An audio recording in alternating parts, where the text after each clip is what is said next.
Night Club, l'émission des supporters des Verts en partenariat avec Active. Présentée par Keun. Bonsoir à toutes et à tous et bienvenue dans ce 97e numéro du Sunday Night Club. D'ailleurs, en le disant, je m'aperçois que la 100e arrive à grands pas. Je sais pas encore ce qu'on va faire, mais j'espère qu'on va vous préparer un petit truc. Et merci au passage à David ASSE qui sub avec Prime Gaming. Ça nous permet de pouvoir peut-être nous payer un mug à la fin de la saison. Alors, après le débrief de la semaine dernière, le 1er mai, le jour de la fête des travailleurs et des travailleuses, nous nous retrouvons encore un jour férié, le jour où l'on commémore la fin de la Seconde Guerre mondiale. Alors ça aurait pu coûter cher en salaire, tout ça, mais tout va bien, on se paye qu'en fièvre verte, ne vous inquiétez pas. Et de la fièvre verte, on en a eu, grâce à ce nouveau match remporté dans les dernières minutes. Alors c'est super, hein, c'est positif tout ça, on ressent des trucs, et c'est ce qu'on cherche quand on regarde un match de football. Mais ce soir, au-delà du débrief du match, on se posera les bonnes questions tactiques et statistiques pour se demander comment être plus impérial la saison prochaine, histoire de pouvoir réellement jouer la montée. Ce soir, pour débriefer le match avec moi, nous avons Elias. Bonsoir Elias. Salut Keun, salut tout le monde. Comment ça va ? Ouais, ça va super, hein. Week-end de victoire, donc ça va plutôt bien. On est en bon ventre mou, bonne 10e place, mais au moins on a encore quelques émotions et ça fait plaisir. Ouais, on va se contenter du scénario, on va dire, et puis on va attendre la fin de saison impatiemment par contre. Exactement. Pour nous accompagner également ce soir, Sylvain de Green Prospect. Bonsoir Sylvain. Bonsoir Keun, bonsoir à tous. Écoute, je suis ravi de faire partie de cette émission pour la simple et bonne raison que Aymen Mouefek a inscrit son premier but en professionnel et que je suis là pour le débriefer. Tout à fait, un très beau but, un but des 30 mètres en retournée acrobatique, magnifique. Si vous n'avez pas vu le match, je vous recommande d'aller voir le replay de ce but. En tout cas, ça fait plaisir de le voir marquer avec ses grosses cuisses. Et enfin, avec nous, vous connaissez probablement le grand Jacques, mais connaissez-vous le grand Karl ? Bonsoir Carlusso. Salut Keun, salut tout le monde. Comment ça va ? Ça va. Voilà quoi, ça va. Pas trop au bout de ta vie ? Non, mais tu sais, ici, je suis encore un des derniers, enfin, je suis peut-être le seul étudiant de l'émission de ce soir. Et c'est donc, période de partiel, tout ça. Donc, ça révise, mais heureusement, les Verts ne m'ont pas fait passer un mauvais week-end de révision au final. Ouais, bah tu sais, je suis pas vraiment étudiant, mais je passe mon permis de conduire vendredi. Donc au final, c'est un peu comme si j'étais étudiant, ça va. Bon courage et bonne chance. Merci. Allez, bienvenue à tous ceux qui nous écoutent, que ce soit en direct ou en podcast. Et c'est parti pour le débrief. Active Sunday Night Club, le débrief. Avant qu'on commence, juste petit mot tout de même, parce qu'on est ici pour parler bien sûr de l'équipe A de l'AS Saint-Etienne, mais vous avez vu probablement passer le fait que l'équipe féminine est désormais officiellement en D1. Voilà, donc un petit mot pour féliciter quand même l'équipe féminine qui fait une très très belle saison. Alors messieurs, une fois n'est pas coutume, je vous propose que pour parler de ce match contre Guingamp, on commence avec les tops et les flops. Donc allez-y dans le chat, si vous avez... on va commencer par les tops, soir de victoire oblige. Quels seraient vos 3 tops ? Et je vais commencer avec notre ami Elias. Qui est-ce que tu retiendrais en 3 tops ? Alors en premier top, je dirais que... En fait, ça fait quelques matchs qu'on a presque plus rien joué, je dirais 2-3 matchs, Ouais. et qu'on baisse pas les bras quand même, alors qu'on est mené 2-1. Donc, je dirais le sursaut d'orgueil en fait de l'équipe. Ok. Ça, c'est un top. L'ambiance de Geoffroy Guichard, encore 25 000 supporters. Là, on est vraiment dans le ventre mou de la Ligue 2. On pourrait avoir une petite baisse d'encouragement ou se dire la fin de saison arrive, on n'a plus rien à jouer, on verra l'année prochaine. Et finalement, non, le public il répond toujours présent, mais ça, c'est pas étonnant. Mais on le dit souvent, mais c'est pas anodin et il faut pas s'arrêter de le dire parce que c'est pas donné à tout le monde, quoi. Oui, D'avoir ce genre d'ambiance continuons une semaine sur 2, quoi. de faire valoir quand même un des plus gros atouts de notre club, parce que c'est quelque chose qui ne change pas depuis des années et dont on a besoin. Ouais, tout à fait, je suis tout à fait d'accord. Et puis mon troisième top, ça va être Ibrahima Wadji, parce que Ibrahima Wadji, il a beaucoup cristallisé, je dirais beaucoup de supporters à son arrivée. Oui, j'en fais Et en partie. fait, il est déjà à 10 buts en Ligue Ouais. 2. Franchement, en le voyant arriver, on ne pensait pas que ça pouvait arriver. Et finalement, bah voilà, 10 buts, c'est pas anodin. Sachant qu'il a eu de très bas, qu'il a été remplaçant à une période, qu'il a même joué quelques matchs ailier, qui lui correspond pas du tout. Donc voilà, pour son abnégation et pour tout ce qu'il fait sur le terrain, bah, mais Ibrahima Wadji dans mon top 3. L'envie de Wadji, et effectivement le fait qu'il ait dépassé les 10 buts, c'était assez improbable quand on a vu ses premiers matchs, mais au final il fait ce qu'on demande à un buteur, c'est-à-dire planter des pions, et ça fait plaisir. Mon cher Sylvain, qui est-ce que tu retiendrais toi en 3 tops? Eh ben, je sais pas si on est sur la même veine que Elias, mais moi, c'est le scénario. Finalement, le scénario, il est plaisant et malgré le contenu du match dont on discutera plus tard, ça fait plaisir de renverser une équipe dans les 10 dernières minutes, ça procure des émotions et c'est malgré tout ce pourquoi on regarde le football. Deuxième chose, moi j'ai beaucoup aimé l'entrée et c'est assez rare pour le souligner, mais je tiens à le souligner, j'ai beaucoup aimé l'entrée de Chambost. Ouais. J'ai trouvé qu'il a amené de la justesse technique, j'ai trouvé qu'il a amené de la justesse dans les derniers gestes. C'est lui qui est à l'origine du but de Cafaro, où il fait un très bon centre, et c'était déjà le cas la semaine dernière contre Rodez. Voilà, je pense qu'on lui a assez tapé sur les doigts pour dire quand c'est bien aussi, et ça serait de la malhonnêteté intellectuelle de notre part de ne pas le souligner à mon sens. Tout à fait. Voilà, et en 3, bon après je rejoins Elias, hein, l'ambiance a été fantastique. Sincèrement, peut-être une des plus belles de la saison dans un match qui n'a plus aucun intérêt sportif. Donc franchement, chapeau au mec. Effectivement, je vais vous afficher les stats de Wadji. On les demande dans le chat. Hop, ici. Et bien justement, mon cher Karl, qu'est-ce qui ressort dans le chat? Évidemment, il y a les supporters, l'ambiance et le scénario qui ressortent, mais sinon, dans les individualités, il y a Wadji, Cafaro et Apia pour Tommy qu'on salue. Leïla qui nous... Non, il y a Kevin qui nous dit « Bien aimé l'entrée de Chambaud et sinon Wadji et Cafaro ». David qui nous dit « Mon conduit, Wadji et le match, mais seulement à partir de la 75e minute. Wadji doit être titulaire pour Mélis. Wadji, Cafaro, le public qui a noté la belle entrée de Chambaud pour Tala. » Donc c'est souvent les mêmes noms qui reviennent. Wadji, Ouais. il y en a qui citent Cafaro, Mon conduit, Chambaud. Enfin voilà, c'est un peu toujours les mêmes noms qui reviennent. Alors, il y a quelque chose qui est quand même assez intéressant là quand on écoute un petit peu tous les tops du chat et de vous, messieurs, c'est que il y a plusieurs entrants qui rentrent dans les tops, que ce soit Wadji, que ce soit Mon Conduit, que ce soit Chambaud, etc.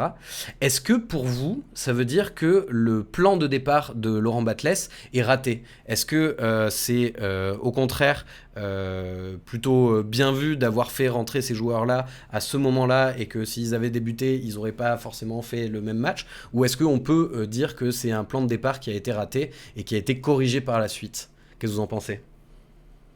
Alors, sur le plan de départ, en fait, je suis d'accord qu'il est raté, mais rien à voir par rapport aux hommes, c'est plus par rapport à de l'aspect tactique, en fait, pour Ouais. moi. En fait, c'est le problème que j'ai avec cette équipe, et c'est ça depuis le début de la saison, c'est que le mix entre le niveau de la ligne défensive et le niveau de hauteur du pressing qu'on fait, en fait, ça pose énormément de problèmes. Et c'est pour ça, on parle beaucoup de l'entrée de Mon Conduit, mais en fait, du moment où Fomba est sorti, il y a eu une espèce un changement de mentalité dans l'équipe, et la défense, qui jouait très très bas, est allée presser bien plus haut, quitte à être prise dans le dos. On a vu Petro couvrir beaucoup d'espace à un moment donné, mais le problème, c'est que quand il y avait Fomba sur le terrain, on jouait très très bas la défense, donc Fomba collait sa défense, et les milieux, qui étaient Lobry, Mouefek et même Bamba en pointe haute d'un losange, allaient chercher très haut. Donc il y avait beaucoup d'espace et on se retrouvait très vite en danger sur chaque transition ou dès que Guingamp cassait le pressing. Donc ouais, sur cet aspect-là, le plan de départ est pas bon, mais il n'a pas été non plus comblé par les entrées. C'est plus un changement de mentalité, je trouve, qui a été fait dans l'équipe qui s'est dit, bah allez, on va aller peut-être jouer plus haut tous ensemble. Et c'est là où on est arrivé à mettre le feu à Guingamp, quoi, sur les 10-15 dernières minutes. Tiens, d'ailleurs, toujours pour rester dans la question de l'état d'esprit, je sais pas vous, mais moi, ça me fait... Enfin, peut-être que j'y accorde trop d'importance, mais je trouve ça vraiment cool de voir Charbonnier toujours là, toujours présent au bord du terrain, à la fin, à venir célébrer avec les autres joueurs. C'est tout con, mais même s'il est plus dans le groupe depuis quelques semaines, quelques mois, je trouve qu'il fait encore du bien pour l'état d'esprit. En tout cas, ça fait plaisir de le voir. Sylvain, toi, sur la compo de départ et sur la tactique mise en place par Batles, est-ce que tu trouves qu'il y a eu un souci ou que justement il a bien joué son coup? Alors, je rejoins ce que dit Elias. J'y ajouterai une subtilité, c'est que je pense qu'il y a eu quand même un virage important au moment où il y a eu l'entrée de Wadji. Moi, le duo Crasso-Bamba, j'y arrive pas. Je trouve qu'ils sont pas complémentaires. Je trouve qu'ils désorganisent vachement le bloc, notamment par leur positionnement qui est libre tous les deux et qui crée un désordre même au sein de notre équipe, alors que l'objectif, ça serait plutôt de créer un désordre au sein de l'équipe adverse. J'ai l'intime conviction que quand Wadji est là, les défenseurs adverses ont peur, notamment en profondeur, et que ça ouvre des brèches dans le milieu de terrain. Et à partir du moment où on arrive à échanger des passes au milieu de terrain, chose qui arrivait beaucoup mieux en deuxième mi-temps, j'ai trouvé, et ben bizarrement, le débat nous est favorable et à ce moment-là, on arrive à faire des choses plus pertinentes. Au-delà de ça, je trouve que l'apport des Pistons a été bien meilleur en seconde mi-temps, notamment sur les 20 dernières minutes, et c'est la clé du système de Batles. Or, pendant 60-70 minutes, que ce soit Cafaro ou Nkunku, ils ont été quand même en grande difficulté dans leur choix, dans leur choix de jeu, dans leur dribble, dans leur situation de centre raté. Il y a eu beaucoup de déchets. Et voilà, je pense qu'on n'arrivait pas à créer l'espace nécessaire pour nos deux pistons en première partie de match qui leur a permis de s'exprimer. Et d'ailleurs, dès qu'ils s'expriment en marque début, la preuve dans le dernier quart d'heure. Ouais. Bah, justement, Karl, qu'est-ce que pensent les gens dans le chat là, de la compo de départ? Dans la compo de départ, concernant la compo de départ, pardon, il y a Tommy qui note quand même que Monconduit et Wadji étaient sûrement juste pour débuter la rencontre et c'est pour ça qu'ils sont rentrés uniquement en cours de jeu. Il y a Leïla qui nous dit que le système de départ avec deux pistons faibles et des milieux noyés a posé problème. Il y a David qui note que de toute façon, une équipe, ce n'est pas que 11 mecs, c'est un groupe, les remplaçants ont toute leur place. Quand un joueur blessé ou suspendu est aussi quand un joueur blessé ou suspendu est aussi content que le buteur, alors je sais que Batles a réussi à créer un groupe. Fomba et Lobry n'ont plus leur place dans le 11 pour Tommy. Lobry est meilleur quand il rentre en cours de match. Et Kevin qui nous dit enfin, Bamba n'a rien à faire en pointe. Au pire, pourquoi pas essayer Chambaud en 9 et demi avec Crasso. Bamba pas assez de cœur, voilà. Ouais, bah, c'est sûr que Bamba, on nous l'annonce sur la composition de départ, vraiment attaquant de pointe. Si on regarde un petit peu les positions moyennes que je vous affiche là, Bamba, il est plutôt en soutien de Crasso qui joue quand même un petit peu plus haut. Et c'est vrai que malgré ça, on le voit ni trop à la création du jeu, ni trop à la finition. On était en train de parler des tops et pourtant on se dirige quand même rapidement vers les flops. Est-ce que malgré le scénario du match qui fait qu'on le remporte sur la toute fin, vous êtes satisfait quand même de la prestation globale de l'équipe? Bon, satisfait, je dirais que c'est un grand mot. Moi, j'étais plutôt agréablement surpris de la première période. J'ai trouvé qu'on avait eu pas mal d'occasions. Alors, ça faut que tu t'expliques parce qu'on en parlait juste avant le début de l'émission. Ouais. C'est vrai que quand on regardait les impressions à chaud, tout le monde, et moi le premier, avait l'impression d'avoir vécu 45 voire 70 premières minutes de très mauvaise facture. Et toi, tout à l'heure, tu me disais que justement, tu avais été agréablement surpris. Ouais, je vais expliquer pourquoi. Parce que moi, j'ai pas regardé le match en direct. Donc, j'ai pas pu regarder le match en direct et je me suis fait le replay tout à l'heure. Et en fait, j'avais vu pas mal d'avis, donc alors peut-être que je suis venu avec un avis biaisé, c'est sûrement possible. Donc j'avais vu pas mal de commentaires qui disaient que ça avait été 70 minutes affreuses et que après on avait réussi à mettre les choses en place et que les 20 dernières minutes avaient été très bonnes, voire les 10 dernières c'était de la folie. Donc j'étais venu en me disant, bah, on s'est fait marcher dessus par Guingamp. Et en fait, pas du tout. Sur la première mi-temps, je parle surtout avec ballon. Sans ballon, il y a d'énormes problèmes. Mais avec ballon, j'ai trouvé qu'on avait fait des phases de jeu très intéressantes. On se procure une très grosse occasion avec Bamba. Je crois qu'Nkunku, il en a une pas mal aussi. On a quelques situations. Et eux, par contre, ils marquent 2 buts sur un cassage de pressing, une transversale et un 4 contre 4. Et le deuxième, c'est une transition. Il y a main, c'est une transition. C'est un exploit individuel après une erreur d'arbitrage. Ouais, c'est ça. Il met une frappe. Je sais même pas s'il la dévie de son pied d'appui. Donc, il marque sur 2 situations où elles partent de rien et finalement, il y a 2 buts. Alors que nous, on a quelques situations qui sont intéressantes et qui partent de belles constructions. Après, comme je l'ai dit, il y a des gros problèmes, je trouve, dans l'animation sans ballon. On a beaucoup de mal et ça, c'est pas la première fois que je le vois et j'ai pas l'impression qu'on progresse beaucoup. Ça me dérange. Donc, je dirais plus ça en flop. Il y a les individualités, elles dépendent vachement du collectif dans ce groupe. C'est pour ça que j'ai vu beaucoup de gens taper sur Fomba, même là, ici, dans le chat, dire que Fomba n'avait rien à faire en titulaire. Déjà, je pense qu'il y a un problème avec Fomba, c'est qu'il n'est pas vraiment à sa position. On pensait avoir recruté un 6, et pour moi, vu ses qualités, son jeu, il n'a rien d'un 6. On le voit beaucoup, des fois, se porter vers l'avant avec ballon. Ouais. On sent que c'est un mec qui joue box-to-box, quoi. Qui est capable, qui a un gros abattage. Surtout avec ballon, il est capable de casser beaucoup de lignes par la conduite. Mais après, défensivement, je le trouve très vite perdu. Et puis, il y a un écart entre lui et ses relayeurs qui est énorme, ce qui fait que les Guingampais, surtout Courtel, attaquant, qui a beaucoup dézonné, qui a beaucoup décroché. Et c'était à lui de le surveiller. Et il s'est régalé sur la première mi-temps en transition. Donc, je dirais que c'est mes 2 plus gros flops. Mais je mets de la nuance quand même, il y a un contexte, il faut toujours contextualiser les choses, il ne faut pas juste taper et dire bah Fomba il est pas bon. Je trouve que le contexte autour de Fomba fait que ses qualités ne ressortent pas et ça le met en difficulté en général. Ouais.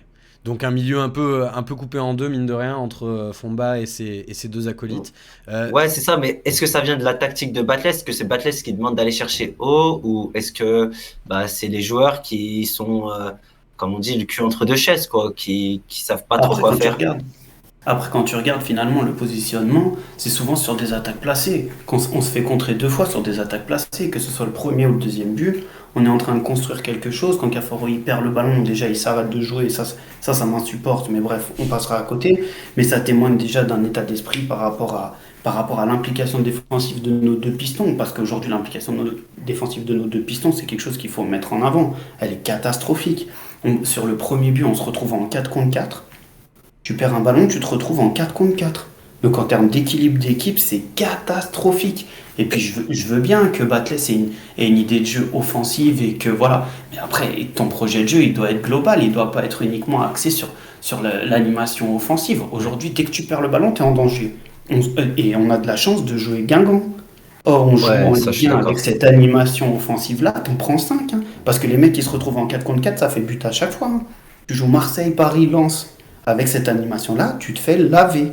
Il faut en être conscient. Oui, il faut garder en tête que le football, c'est des temps faibles et des temps forts, et qu'il y a aussi des temps faibles à gérer. Hein.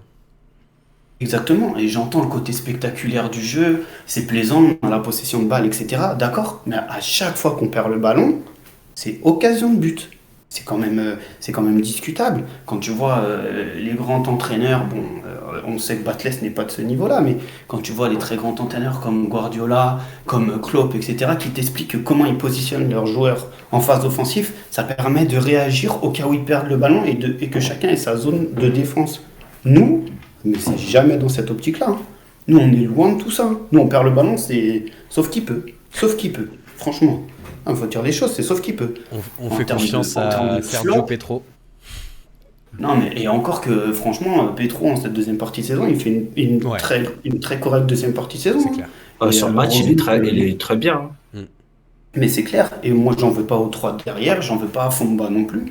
Fomba, à chaque fois, il essaye de faire l'essuie-glace pour couvrir à droite Cafaro qui défend pas, à gauche Nkunku qui défend pas, suppléer Apia à droite, suppléer Petro à gauche. Enfin franchement, en fait ils défendent à 4, Fomba et les 3 derrière, c'est tout.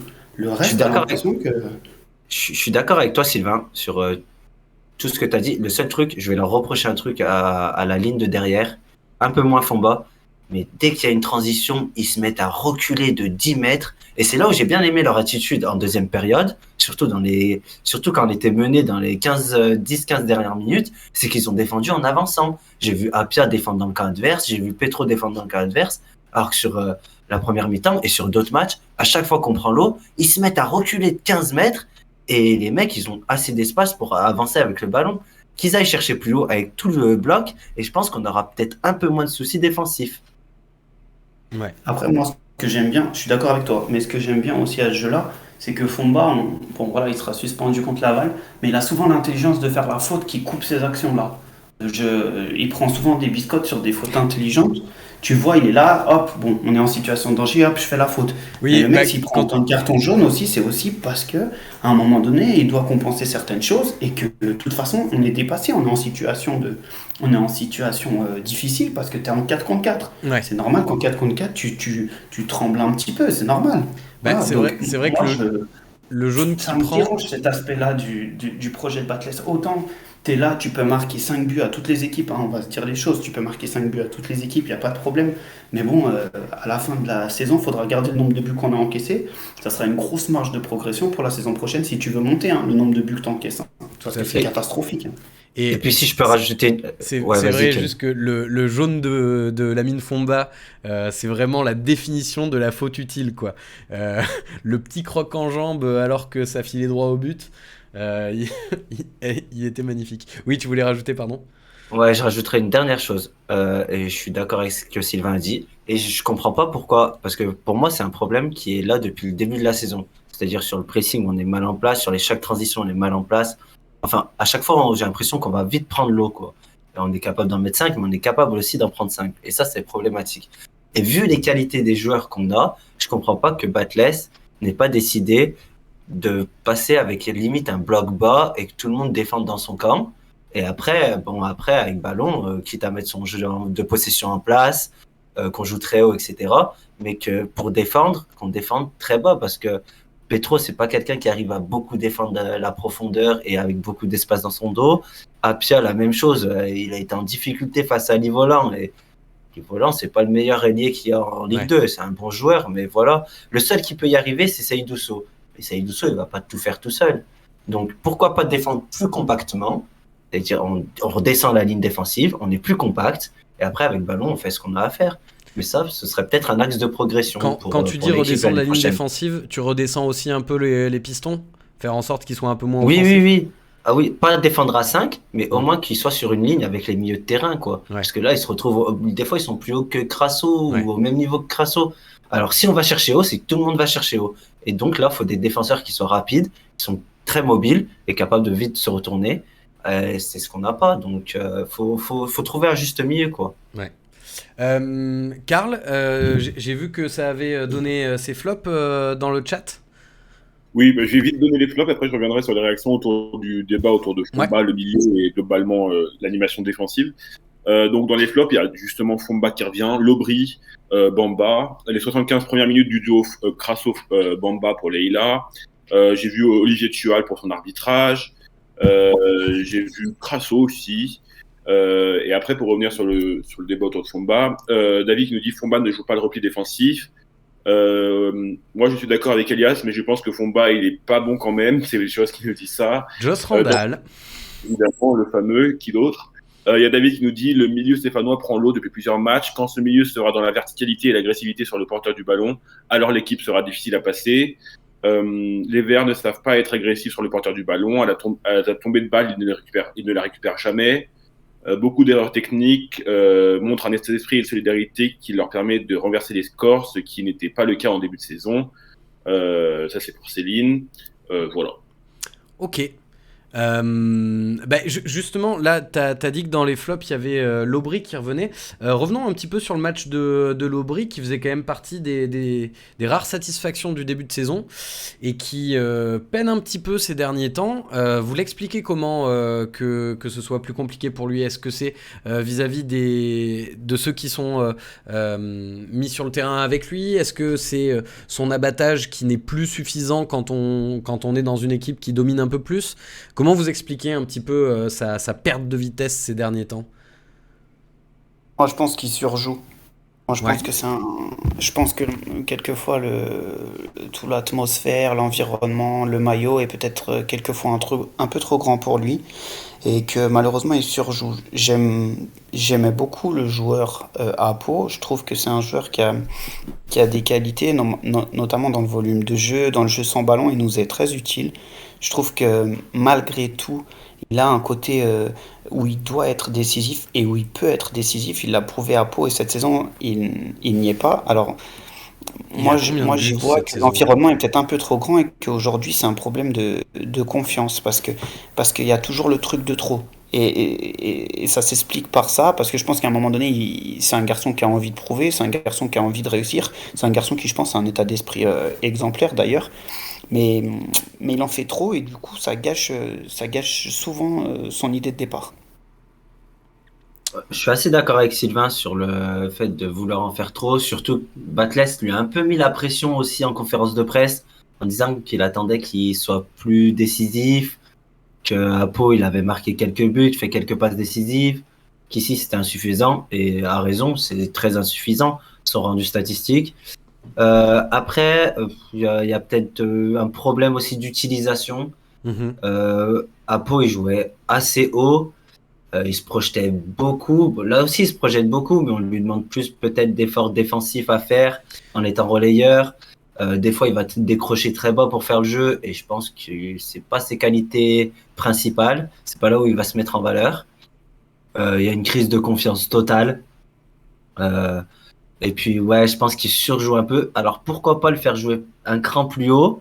Ça pourrait être intéressant. Après, le En truc, c'est que plus, le faire jouer un poil plus haut, on a déjà, hier, samedi, si on regarde la compo, on a déjà Bamba Crasso devant, Cafaro Nkunku qui, comme on le disait, redescendent très peu.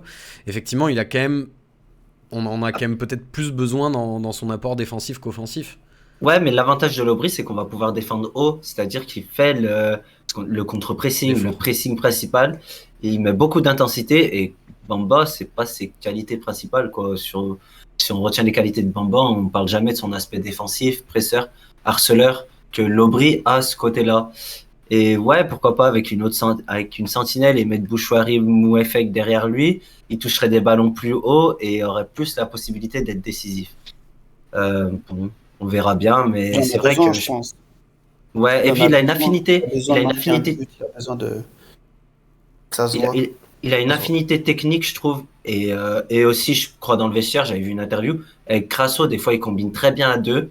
Et puis sur le dernier geste, ça va être catastrophique. Il va frapper en tribune, ou il va frapper au poteau de corner, ou il va mettre 10 ans à enchaîner. Et c'est dommage, ça. Parce que franchement, moi, je trouve que c'est un bon joueur de Ligue 2 et qui devrait nous permettre. On a un Lobry qui afficherait un 5 buts, peut-être 8 passes décisives. Je pense qu'on n'aurait pas le même classement. Ouais. Certain, c'est certain. Et le pire dans tout ça, c'est que je suis convaincu qu'il en est capable. Mais que après, quelquefois, il faut un an pour digérer une nouvelle arrivée dans un club comme ça. Peut-être que son avant-carrière, ça a jamais été des clubs aussi C'est avec ça un aussi. environnement aussi particulier. Il va peut-être lui falloir un an, voilà. Et j'ai l'impression qu'il veut être trop partout et Et nulle nulle part part en à la même temps. fois. Ouais, tout à Ouais, fait. exactement. Pour faire le parallèle avec ça, je sais pas si vous avez remarqué, mais c'est souvent lui qui vient au micro, Ouais. aux interviews. C'est souvent lui après match qui est en train de donner son avis, etc. Tout cet aspect-là fait que j'ai l'impression que son état d'esprit, c'est pas qu'il a un mauvais état d'esprit, mais il se disperse. Il veut tellement bien faire partout qu'au final, il s'oublie dans sa globalité, quoi. Ouais, peut-être un côté un peu trop bon élève, quoi, quelque part. Et pas assez. Exactement. Moi, c'est ce que je partage en tout cas comme idée, mais je sais pas ce que fera le club avec lui la saison prochaine, hein. Il est possible que le club ne se contente pas de ça. Néanmoins, je serais Après, quand même curieux de voir une deuxième saison avec une autre appréhension de l'environnement et du contexte. moi, je pars du principe que pour la saison prochaine, il y a eu énormément de changements l'été dernier. Est-ce que ce serait pas temps d'avoir une certaine stabilité? Et je pense que c'est pas un mec qui fera de la vague, qui soit Ouais. titulaire ou remplaçant. Il va jouer ses 25 minutes, il va se donner à fond. Il va jouer ses 65 minutes, il va se donner à fond. Alors ouais, des fois, il est pas content de sortir, mais il a jamais esquivé Batles en sortant. Et il a toujours tapé dans la main de son coéquipier. Je pense que c'est un mec, il a une attitude irréprochable. Et des mecs comme ça dans le vestiaire, on en a vraiment besoin. Ouais. Surtout chez nous, où on sait que l'effort est très apprécié par les supporters. Alors oui, des fois, il a beaucoup de déchets et ouais, il se disperse, je pense, en faisant trop d'efforts sur le terrain et peut-être en voulant trop en montrer parce qu'il se dit ah, c'est peut-être l'opportunité de ma vie de jouer à Saint-Étienne, en ayant tout le respect que j'ai pour Pau et Dieu sait que j'aime la ville. Il a joué à Pau, à Avranches, c'est pas des cadors quoi. Hmm. Donc peut-être qu'il se met ouais trop de pression. Et moi j'aimerais, comme dit le Sylvain, j'aimerais bien le voir une deuxième saison. Euh, Tant qu'on est sur les individualités, j'aimerais bien qu'on parle encore de deux personnes, et puis après on passera un petit peu plus sur du global. Très rapidement, sur Aymen Mouefek, Sylvain, tu disais que tu étais content d'être là pour débriefer son premier but en pro. Est-ce que tu as envie de nous dire un petit mot sur son match de manière générale, au-delà de son but? Au-delà de son but, son match, il est contrasté. C'est un joueur, de toute façon, qui, tant qu'il n'est pas au top physiquement, il n'apporte pas la plénitude de ses possibilités. Maintenant, il commence à enchaîner du temps de jeu. Il commence vraiment à arriver à sortir de ses stades de blessure et je pense que Batles le gère très bien. Sincèrement, c'est un joueur qu'il arrive bien à amener doucement, mais qui lui permet d'enchaîner les minutes. En Donc interview, il y a voilà, quelques jours, il après, disait qu'il avait un peu un traitement particulier en termes de soins. mais c'est nécessaire, Ouais. ouais, c'est nécessaire. De toute façon, moi, aujourd'hui, ça fait 4 saisons qu'il n'arrive pas à enchaîner plus de 7-8 matchs consécutifs sans avoir des pépins. Voilà, aujourd'hui, maintenant, il faut trouver la parade pour pallier à ça, parce que malgré tout, on est conscient que c'est un joueur qui nous apporte une énorme plus-value quand il est sur le terrain. Voilà, son match il est contrasté, il est pas formidable non plus. Je suis content pour lui qu'il a inscrit son premier but. Voilà, encore une fois, on disait que Lobry c'est un garçon qui est exemplaire dans un vestiaire. Je peux vous dire qu'Aymen Moefek, c'est un garçon qui est exemplaire dans un vestiaire et que c'est un joueur qu'il faut mieux avoir avec soi que contre soi sur un terrain de football. Voilà, Ok. c'est tout. Très bien.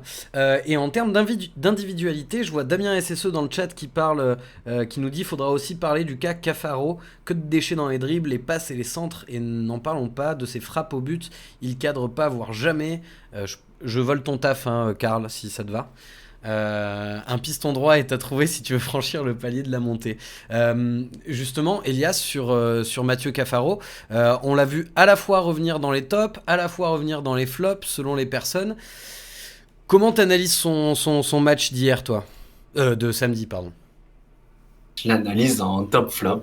C'est c'est qu'il marque un but. Je trouve qu'il a fait du mal à Godin, mais que de mauvais choix, que de déchets techniques, beaucoup de pertes de balles. Après, pour un piston, ça me dérange moins quand il y a de la perte de balles, mais qu'il y a du dribble derrière, il y a de la tentative de percussion, d'essayer de faire mal à son adversaire, etc. Oh, c'est du déchet, c'est des passes à 2 mètres, je sais pas, sur le but qu'on prend, il tente un exter-pied droit, je sais pas si c'est le geste à faire dans cette zone du terrain, etc. Donc, en fait, c'est un joueur où, en fait, quand on va regarder en arrière, on va faire le bilan de la saison. Qu'est-ce qu'on va retenir de Mathieu Cafaro? On va retenir son but contre Annecy. On va retenir sa percée peut-être contre le PFC. On va retenir qu'il a mis, ouais, je crois, 2 ou 3 buts. Il doit être à 4 ou 5 passes décisives, quelque chose comme ça. Mais après, ouais, il a été décisif, mais des fois, c'est très, très moyen, voire faible. Sur des matchs, il est passé à côté, il a été fantomatique. En fait, ouais, ce sera un résultat moyen. Donc, c'est un joueur qui est très difficile à analyser parce qu'il va, pendant 10 minutes, il va faire très mal à son adversaire direct et pendant 20 minutes, on va pas le voir du tout. Il va faire tout et n'importe quoi. Donc c'est compliqué d'avoir un avis figé sur Cafaro. Ouais. Sylvain, sur Cafaro, tu veux rajouter un truc? En un mot, irrégulier. Ouais. Voilà, irrégulier au sein même d'un match, irrégulier au sein même d'une saison, irrégulier au sein même d'une même action, irrégulier, voilà, irrégulier. En fait, c'est que de l'irrégularité. Le mec, il déborde, il élimine son vis-à-vis sans derrière le but. Il va, il rate son contrôle contre Annecy, il enchaîne une frappe dans la lucarne opposée. Ouais. Là, c'est ça en Mais fait. C'est par contre, Cafaro. sur les centres, il y a un truc, c'est que il y en a 4 sur 5 qui finissent en tribune, et t'en as un, c'est limite une passe décisive parce que c'est un caviar, quoi. Ouais. Et ça, c'est incompréhensible. Mais c'est pas Ses possible frappes, c'est d'avoir pareil. Hein. Ses frappes, c'est d'avoir pareil. autant Il a une d'irrégularité qualité de pied. techniquement. Ouais, c'est ça. Mais C'est en fait, il a frustrant, une c'est vraie qualité de frustrant. pied. Il a une vraie qualité de pied, moi j'en suis convaincu, mais le nombre de fois où il est à 20 mètres, il enchaîne une frappe, il la met mais 5 mètres au-dessus. Je me rappelle, je sais plus contre qui c'était, il prend un coup franc là où il sort, après il se blesse. Il se blesse au bout de 5-10 minutes, et puis il y a un coup franc, il prend le coup franc, il met une pépite, elle est passée 15 mètres au-dessus. Mais des fois tu te dis, dans sa technique de frappe, mais ça va pas du tout. 7 sur 10, il cadre pas. Ouais, moi, je m'interroge quand même si avec des joueurs comme ça, on peut jouer l'accession en Ligue 1. Ouais. C'est trop irrégulier, c'est trop. On sait jamais à quoi s'attendre. C'est trop irrégulier. Karl, Le pro- sur Cafaro, le chat, il dit quoi? Karl, tu es mute. Karl, tu es mort? Non, mince, j'étais en train de rigoler tout seul parce que, avec le micro coupé, mais il y a David qui nous dit Cafaro a l'impact physique d'un U7 asthmatique. Il y a Albert qui nous dit je rappelle que Cafaro joue à un poste qui n'est pas le sien de base. Cafaro se bat, provoque même s'il échoue beaucoup. Il est capable du meilleur comme du pire, ça c'est toujours Albert. Excuse-moi, Karl. Je te coupe, je suis désolé. C'est quoi son poste alors? Quel est son poste? Moi, Moi, j'aimerais je que quelqu'un sais, me je réponde à pense. savoir Je peux, quel est son je- poste. je peux essayer d'y répondre. Allez. Tout en ayant beaucoup d'humilité. Je pense que c'est quelqu'un qui a un poste très fixe, on va dire. C'est un espèce d'ailier demi-espace qui va beaucoup rentrer dans le jeu, que ce soit dans un espèce de 4-4-2 ou un 4-2-3-1, qui va alterner entre coller la ligne, rentrer à l'intérieur, jouer derrière l'attaquant, pourquoi pas, mais je le vois pas dans cette configuration-là. En fait, c'est quelqu'un qui a besoin d'être milieu ou ailier, en ayant de la liberté avec ballon, c'est-à-dire rentrer dans le demi-espace ou Un coller la meneur de jeu ligne. intérieur, quoi. Ouais, on va dire ça comme ça, à peu près. Par contre, en tant que piston, Donc on est d'accord sur un point, Elias, c'est que dans le système de Batless, il a rien à y il a faire. pas il sa n'y a place. il y a pas un rôle où il va performer. Ouais. Il a rien à y faire. Je l'aurais peut-être vu Ok. en relayeur ou peut-être derrière l'attaquant, mais vu le profil de Crasso peut pas jouer tout seul pour moi. Mm. Déjà, ça cristallise beaucoup de choses aussi. C'est qu'on a un effectif très déséquilibré, où on a l'impression qu'on bricole aussi. Mais c'est pareil, Petro dans la défense à 3, Petro, quand il était bon à Lorient, c'était bloc bas, ça défendait dans sa surface à 5. Là, quand il y a de l'espace derrière son dos, c'est compliqué pour se retourner, etc. Donc, je trouve qu'on a des joueurs qui sont pas des mauvais joueurs, surtout pour de la Ligue 2. Hein. Franchement, moi, je trouve qu'on a un des meilleurs effectifs en termes individuels, mais on les met pas dans les bonnes conditions. Alors, pourquoi être allé les chercher, quoi? Eh ben, Alors après, moi, ouais. si je peux me permettre, l'année dernière, on a eu un gros ménage. Il a fallu reconstruire un effectif complet. Que cette année, on ait des joueurs qui finalement s'y prêtent pas au dispositif qu'on voulait mettre en place au fur et à mesure de la saison. Batless a pas mal tâtonné, il a trouvé son système. Aujourd'hui, il semble avoir trouvé un système qui fait fonctionner l'équipe et qui correspond. Moi, aujourd'hui, Cafaro, je m'interroge. Il y en a qui me disent il faut le garder la saison prochaine. Mais pour jouer dans quel rôle? Le problème, Apparemment, il joue pas dans son rôle et je suis d'accord avec Albert. Il joue pas dans son rôle. Mais alors, dans ce cas-là, on peut pas trouver un joueur qui joue dans son rôle et qui va répondre aux qualités qu'a besoin d'accord. Batless dans ce rôle de piston droit. le problème, Sylvain, c'est que je crois que son OA, elle est quoi, à 500 000 euros? Est-ce que pour ce prix-là, on aura quelqu'un qui fera le taf bien mieux que Cafaro, sachant que toi, tu connais en plus la façon de travailler du club. Donc, tu sais que ils ont certaines prérogatives, quoi. Ils préfèrent certains types de joueurs. Est-ce que on pourrait dégoter mieux? C'est pour ça qu'il y a de l'incertitude aussi par rapport aux supporters, et ça, je peux comprendre. Ils se disent, ouais, ça, par contre, sur ça, il se bat, même si je trouve qu'à la 60e, pour moi, il est cramé et c'est incompréhensible parce que surtout qu'il a beaucoup de temps de jeu et qu'il enchaîne les matchs. Mais est-ce que c'est pas un risque d'aller chercher un inconnu et que le mec fasse pas l'affaire, quoi? On a le retour d'Ivan Masson, hein. Oubliez pas. Non, mais voilà, après, la question à se poser, est-ce qu'on considère que ce qu'il apporte, c'est suffisant? Ça, c'est certain, je suis d'accord avec toi, il connaît le système, il sait ce qui est attendu de lui. Malgré tout, sa deuxième partie de saison, elle est bien meilleure que sa première partie de saison, on ne peut pas lui enlever. Maintenant, moi, je m'interroge, est-ce qu'on peut pas trouver mieux? Après, quand tu parles de prérogatives, juste pour lever les sous-entendus, hein, c'est surtout que le club veut recruter francophone, hein. C'est surtout l'idée de ne pas aller chercher des profils un peu plus exotiques, parce qu'évidemment, quand tu recrutes francophone, bah, quelquefois, c'est plus cher que quand tu vas chercher des joueurs un peu plus dans des Bah, y a championnats moins un de peu choix, plus quoi. mineurs voilà, exactement. Donc, ouais, pour lever les doutes, pas qu'il y ait de sous-entendus de déplacés ou quoi que ce soit, c'est surtout l'idée que ça soit francophone. Voilà. Oui, pour que les joueurs s'intègrent plus facilement aussi dans le groupe, tout ça, on sait que ça fait partie des objectifs.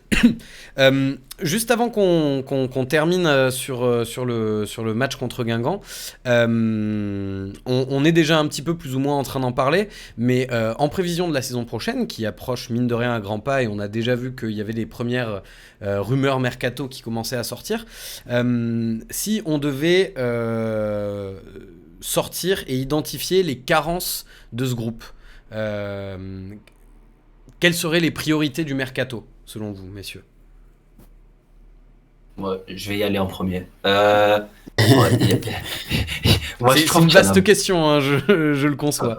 Ouais, il y en a beaucoup. Et il y a beaucoup d'incertitudes aussi. C'est déjà, est-ce que Crasso prolonge ou pas? Ouais. Parce que pour moi, s'il prolonge, c'est ton joueur majeur et tu dois construire autour de lui, en partie. Est-ce que Nkunku reste ou pas? Pareil, s'il reste, t'as pas besoin d'aller chercher un piston gauche. Donc, parce que voilà, c'est le profil parfait. Donc, il y a beaucoup en fait d'incertitudes encore sur l'effectif actuel qu'on a en place sur cette saison. Est-ce qu'on aura à peu près les mêmes joueurs la saison prochaine? On sait qu'il y a eu beaucoup d'efforts financiers cet hiver. Donc, qu'est-ce qu'on va être capable d'investir? Est-ce qu'il va pas falloir vendre aussi? Les deux seuls pour moi qui ont de la valeur marchande sur le marché actuel, vu leur âge, le contexte dans lequel ils ont joué, c'est Seydou Sow et Benjamin Bouchouari. Attention, je dis pas qu'ils vont partir pour 10-15 millions. Non, non, non. Mais est-ce que va falloir reproduire une saison avec eux ou alors chercher quelqu'un d'autre à leur place? Il y a beaucoup d'incertitudes. Là, sur le visuel de l'effectif actuel, je dirais un attaquant pour suppléer le duo Wadji-Crasso si Crasso reste. Si Crasso ne reste pas, il faudra un buteur, un vrai attaquant et un milieu offensif. Je pense que ça fera l'affaire. Un piston droit, c'est sûr et certain. Ouais. Et ça va pas être facile à dégoter. Et un défenseur central. Ok. Sylvain, est-ce que tu es d'accord avec cette analyse? Oui, oui, plutôt d'accord. Maintenant, je pense qu'en fait, c'est surtout de savoir qui va rester sur les options d'achat. Entre Ouais. Cafaro, Nkunku et j'inclus Crasso, même s'il n'a pas d'option d'achat, à savoir s'il va prolonger. Mais si ne serait-ce que tu gardes Nkunku et Crasso, tu as ta colonne vertébrale qui est faite. Et tu peux, entre guillemets, être plus patient par rapport au reste. Il va y avoir pas mal de dossiers à gérer aussi sur les départs. Et c'est sûrement là où il va falloir déjà mettre un coup de collier, à mon sens. Il y a les retours de prêt. Il y a certains joueurs qui sont blacklistés, hein, aujourd'hui. Ivan Neyou? On va, Moi, Ivan Neyou, sur les 7-8 derniers matchs, il joue davantage, hein. Je crois qu'il est à 6 titularisations de suite, mais ça n'empêche pas que le club ne voudra pas le prolonger, mais ça sera peut-être moins difficile que ça de lui trouver une porte de sortie. Voilà, après, sur l'aspect recrutement, je pense que la priorité des priorités, c'est piston droit. Ouais.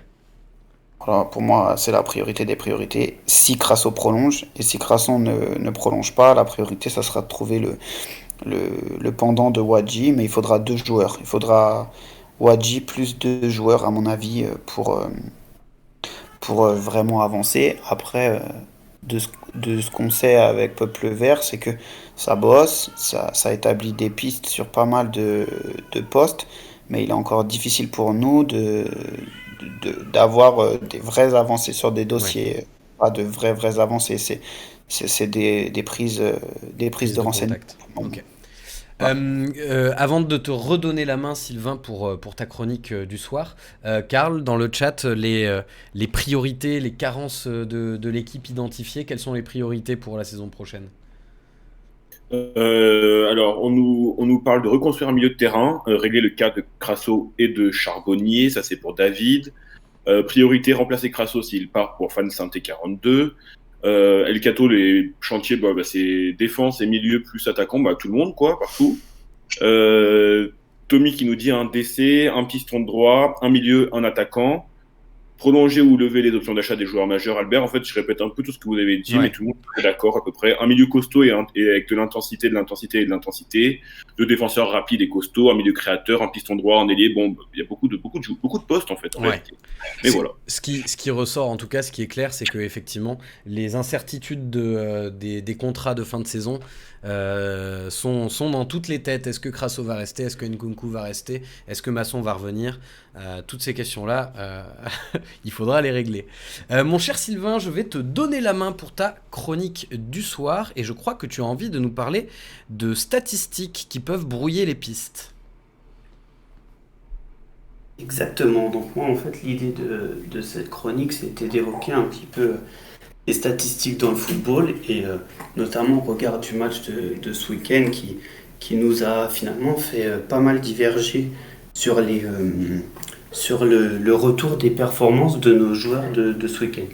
Donc l'idée, en fait, c'était de dire jusqu'à quel point la statistique doit influencer sur le contenu global et sur la performance globale d'un joueur. Je m'explique. Aujourd'hui, samedi, quand on prend du recul un petit peu sur le match de Nielsen Nkunku notamment, à la 88e, il fait gagner la SSE. Ouais. On est bien d'accord sur cet aspect-là, il prend le ballon sur son côté, il élimine, et puis c'est pas lui qui marque, mais c'est tout comme, parce que nous tous sur ce plateau et dans le chat, on aurait également marqué à la place de Wadji. Pourtant, quand tu fais l'analyse de ces 87 minutes avant, c'est compliqué. Hein. C'est beaucoup de pertes de balles, c'est très peu de bons choix, c'est beaucoup de choix à l'envers, c'est beaucoup de négatifs finalement. Alors attention, qu'on soit bien d'accord, je tape pas sur Nkunku, il est sur une de mes saisons d'anthologie, il est un des acteurs majeurs du maintien du club, donc je tape pas sur ça, je suis simplement en train de mettre en avant l'idée des statistiques. Donc à la fin du match, on se dit quoi? On se dit une passe décisive qui ressemble quasiment à un but, et il a fait gagner l'équipe, bravo à lui. Deuxième joueur que je veux mettre en avant par rapport à ça, Mathieu Cafaro. Et ouais. Les statistiques, on peut les lire dans tous les sens concernant son match. C'est-à-dire que 29 pertes de balles, 78 ballons joués, 29 pertes de balles. Ça veut dire que tous les 2 ballons et demi, il perd le ballon. C'est-à-dire que sur 2 ballons et demi touchés, il en perd 1. C'est monstrueux. C'est monstrueux. Alors certains me diront oui, mais aussi c'est parce qu'il percute, il tente des choses et tout. C'est vrai, je suis d'accord. Et son jeu veut ça. Il n'y a pas de problème. Par contre, le deuxième qui a perdu plus de ballons, c'est Nielsen Nkunku. Il en a perdu 13 de l'autre côté. Même pas la moitié. Ouais. Donc il y a quand même des questions à se poser sur certaines performances, notamment sur le rendu global, parce qu'aujourd'hui, Cafaro, on dit quoi? On dit bah ouais, mais bon, le but du 2-2, c'est lui, il est là, il la met au fond. C'est vrai. C'est vrai.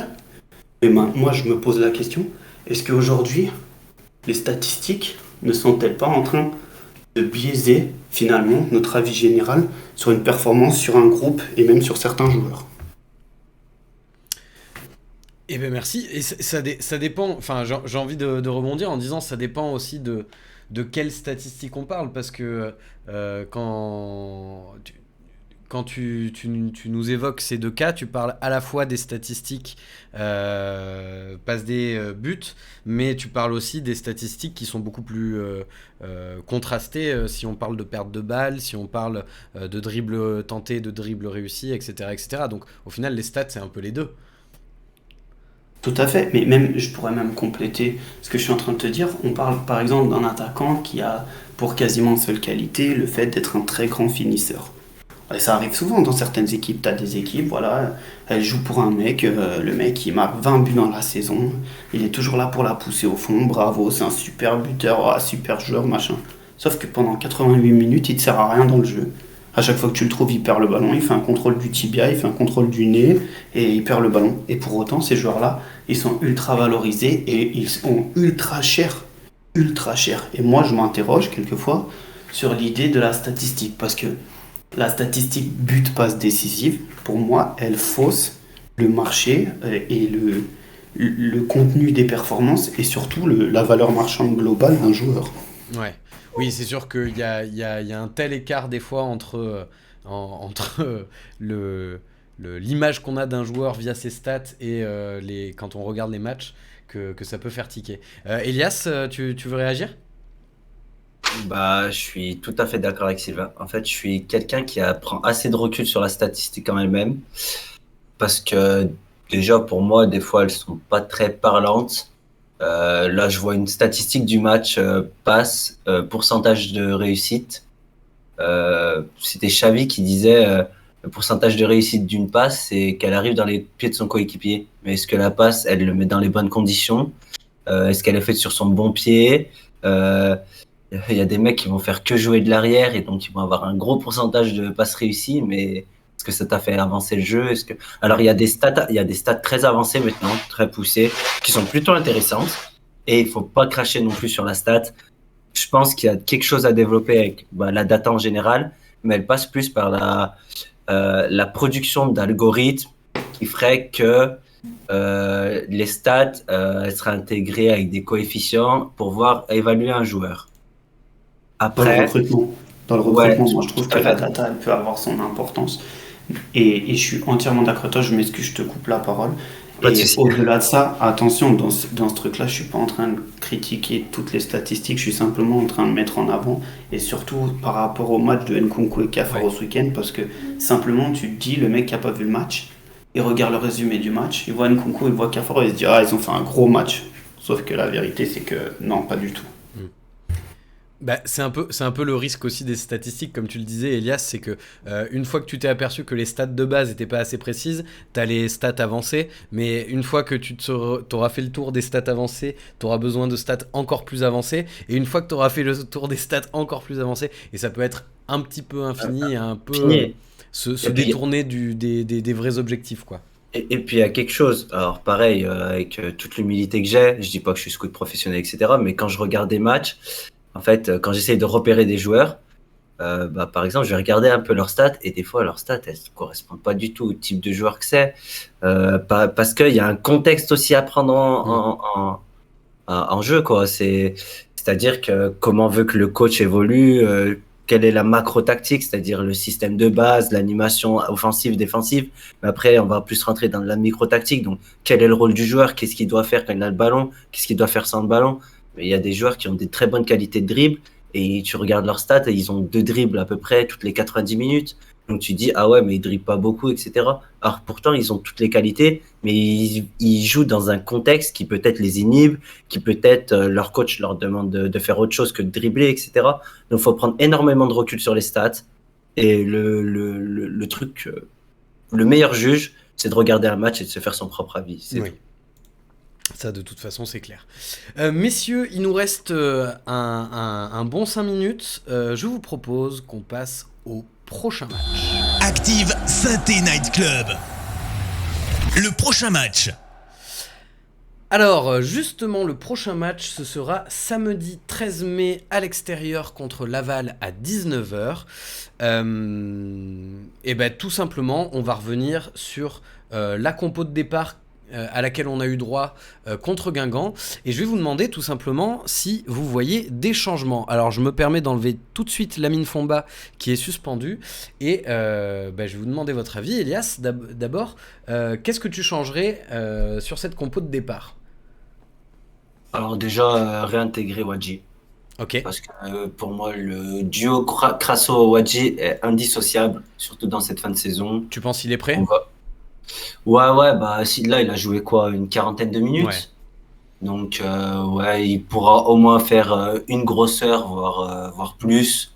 Donc, le faire démarrer.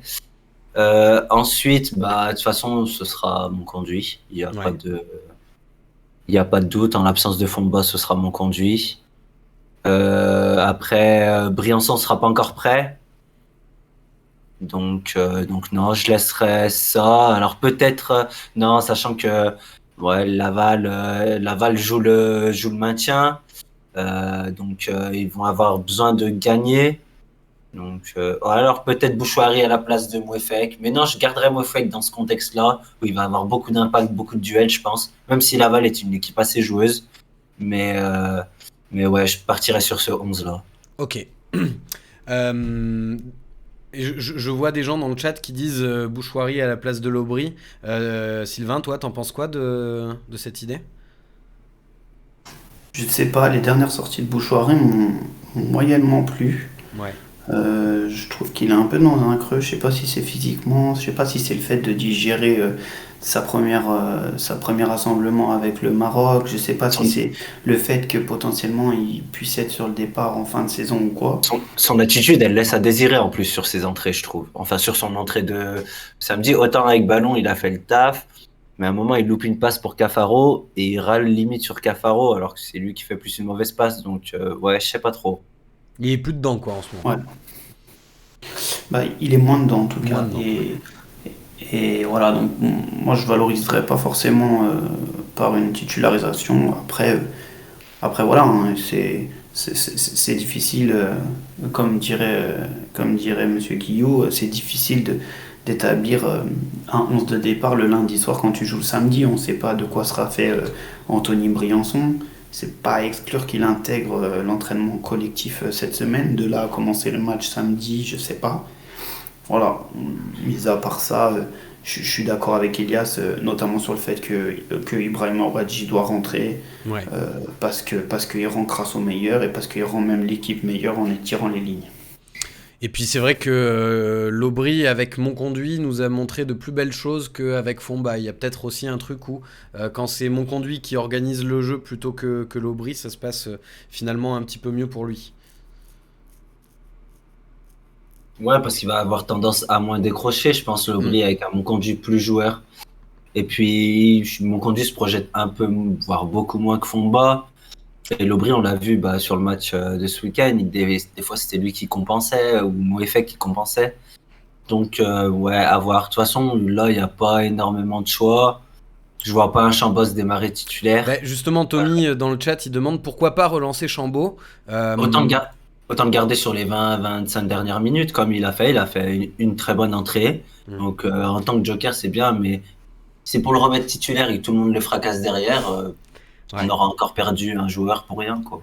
Et puis Chambaud, là, tu le fais rentrer à la place de qui dans ce système-là? Parce que maintenant, on a compris que c'était le système pour la fin de saison. À la place d'un milieu en losange, parce qu'il peut s'intégrer à cette animation, mais c'est dans une situation où on perd, où on a besoin d'aller vite vers l'avant. Là, il va être pertinent, comme il l'a été ce week-end.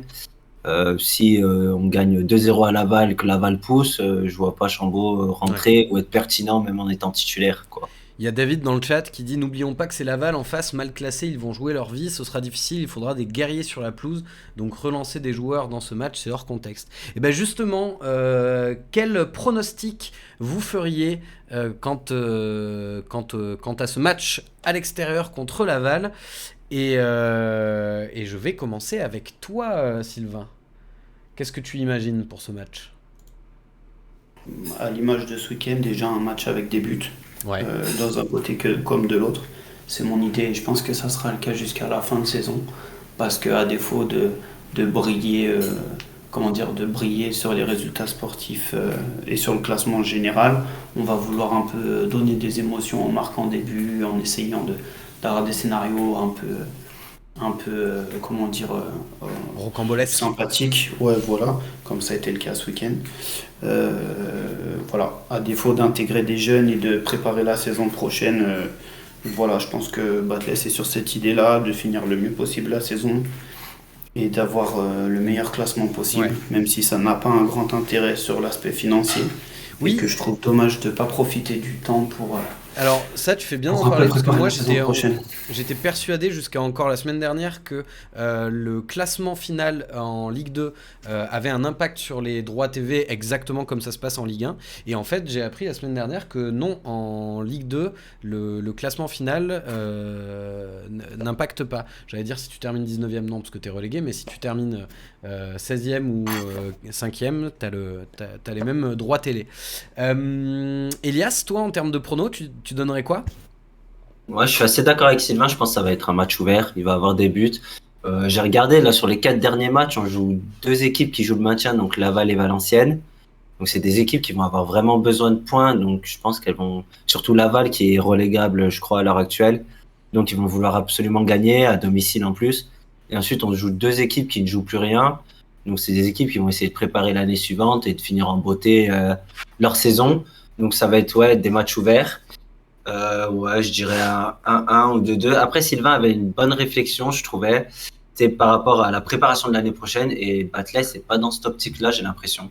Et c'est bien dommage parce qu'on gagnerait du temps à incorporer quelques jeunes. Alors après, je dis pas non plus qu'il faut être très extrémiste. Il y a un côté de moi qui est extrémiste et qui dirait de ne plus faire jouer Nkunku, Crasso, Cafaro, Bamba, parce qu'on ne sait pas s'ils seront là la saison prochaine. Mais je me dis qu'intégrer un ou deux jeunes, pardon, notamment sur le domaine offensif, où on a quelques lacunes, quoi, quelques trous Ouais. dans l'effectif. Ça tuerait personne et au contraire, les jeunes seraient très contents d'évoluer sur les 3-4 derniers matchs. Ça leur ferait prendre de l'expérience et pourquoi pas les préparer à la saison prochaine. Ok. Karl, toi, ton prono, déjà à toi en tant que Karl, en tant que Carlusso, et puis Ouais. les pronos du chat. Oui, bah, évidemment, une petite victoire, une belle victoire. Allez, un petit 3-1 pour les Verts. Ok. Et dans le chat, c'est plutôt optimiste aussi. Il n'y a que des matchs nuls ou des victoires. Il y a 1-1 pour David, victoire 3-1 pour Fan Santé, Joss qui dit 1-1, Tommy 3-1 pour Santé, 2-1 pour Santé pour Céline. Enfin, que de l'optimisme dans le chat. Que de l'optimisme, mais personne ne nous voit faire de clean sheet.